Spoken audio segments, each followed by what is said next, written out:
Yon,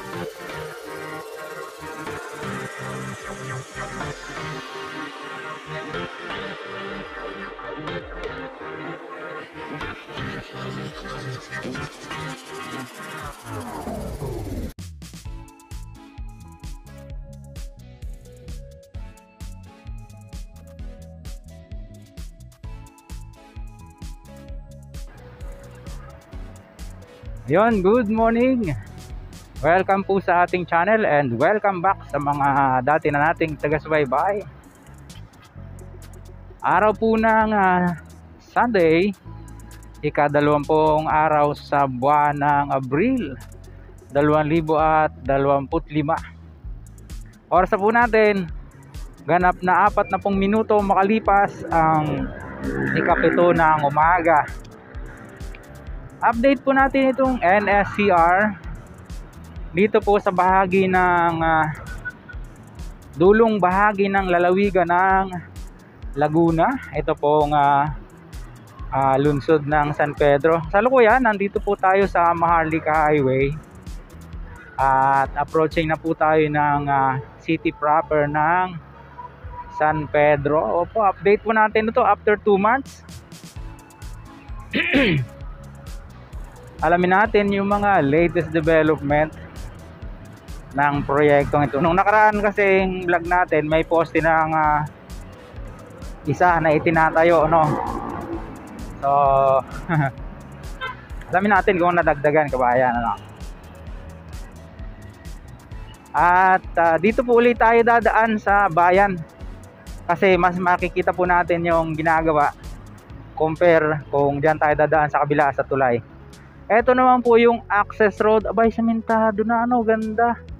Papunta po doon direct sa kanilang City Hall. Yan po yung City Hall ng lungsod ng San Pedro, no?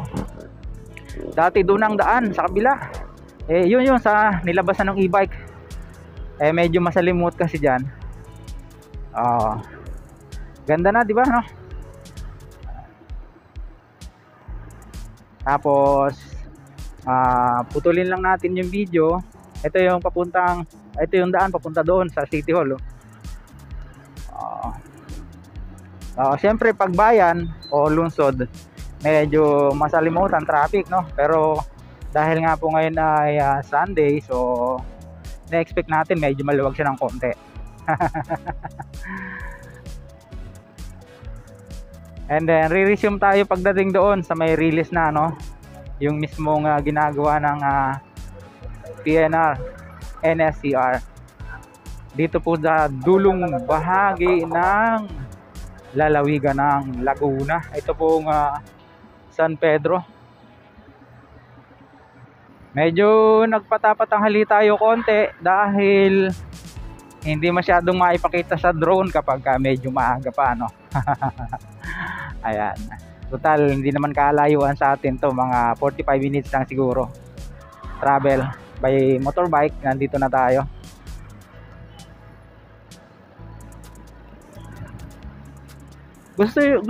Dinaanan po pala natin yung Pasita area kasi ang nakalagay doon sa kanilang road map, magkakaroon din po ng separate station dyan kasi medyo matao rin po dyan sa lugar na yan, pero wala pa pong movement doon, kabayan. Bakod pa lang, kaya gusto ko sanang i-update kayo doon, kaya lang yun nga, hindi na natin ginawa ng vlog kasi wala pa namang ginagawang kahit na ano.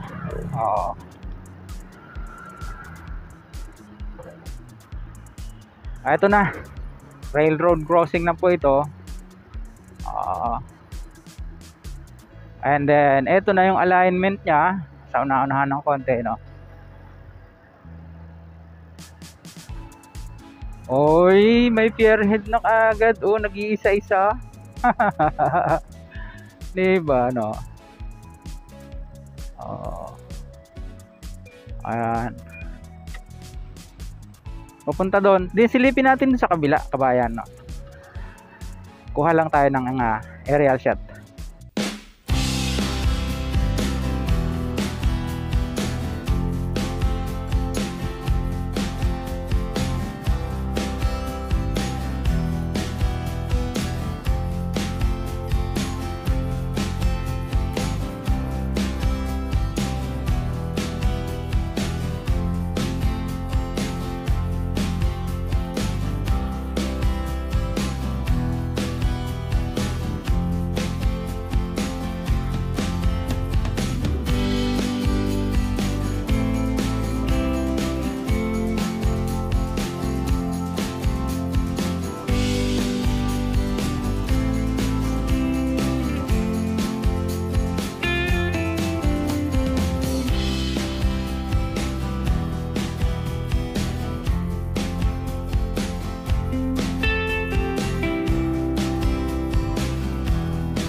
Ayun, nandito na tayo sa itaas ng tulay, no?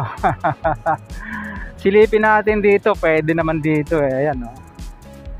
At yan, nakuhanan na po ng drone natin yan. Hindi lang tayo masyadong makapag minimal ng height dito kasi nakita nyo naman ang tataas ng poste, oh. Hintuan natin sandali.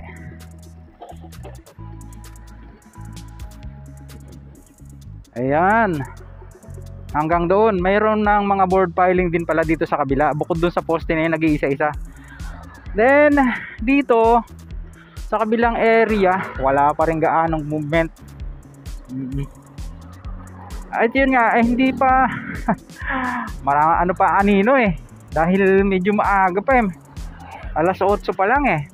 Kaya, yung anino ng mga building, saka mga puno, di bale, at least naipakita ko po sa inyo yung latest development dito, kabayan, no? At may gumagawa pala doon eh, oh, kahit linggo. Oh, sabi ng iba natigil, di ba? Hindi tuloy-tuloy yan. Meron lang mga part na hindi pa ginagalaw, no? Isa po ito sa bahagi ng 147 kilometers NSCR magmula po dyan sa Clark sa Pampanga patungo po rito sa lalawigan ng Laguna sa Calamba, no? Sa Calamba nga po wala pa rin eh.